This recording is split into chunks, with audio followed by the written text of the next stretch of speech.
നമസ്കാരം ഉണ്ട് കേട്ടോ. അപ്പം ഞങ്ങൾ ഓട്ടോയിലൊരു ട്രിപ്പ് പ്ലാൻ ചെയ്തു. അപ്പോൾ സുനീനെയാണ് ഞങ്ങൾ സ്ഥിരമായിട്ട് വിളിക്കാറ്. ആൾ നല്ല ഫ്രണ്ട്ലിയാണ്. ഞങ്ങളുടെ ഒരു കുടുംബത്തിലെ അംഗത്തെ പോലെയാണ്. അപ്പോൾ സുമിയുടെ അച്ഛനും അമ്മയും ഇതിലുണ്ട്. അപ്പോൾ അങ്ങനെ ഞങ്ങൾ ട്രിപ്പ് പ്ലാൻ ചെയ്തപ്പോൾ തന്നെ വീട്ടിൽ നിന്ന് കയറി വീൽചെയർ ബാക്കിലൊക്കെ കെട്ടി ആദ്യം കയറിയത് സുനിയുടെ വീട്ടിലോട്ടാണ്.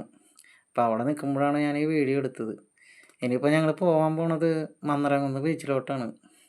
എന്തായാലും നല്ലൊരു എൻ്റർടൈൻമെൻ്റ് ആയൊരു ട്രിപ്പായി അത് മാറി. കാരണം സുനി നല്ല സപ്പോർട്ടായിരുന്നു, പിന്നെ അച്ഛനും അമ്മയും ഉണ്ടായിരുന്നു, പിന്നെ സുമിയൊക്കെ ഒരുപാട് സന്തോഷം കിട്ടി അവൾക്ക് ഈ ട്രിപ്പിലൂടെ. കാരണം എന്താണെന്ന് വെച്ച് കഴിഞ്ഞാൽ കടൽ വളരെ വളരെ അടുത്ത് വെച്ച് അവൾക്ക് കാണാൻ സാധിച്ചു. എന്തായാലും എല്ലാം ഭംഗിയായി തീർന്നു. അപ്പോൾ എല്ലാവരുടെയും സ്നേഹവും സപ്പോർട്ടും ഇനിയും ഞങ്ങൾക്ക് വേണം. Okay, bye bye.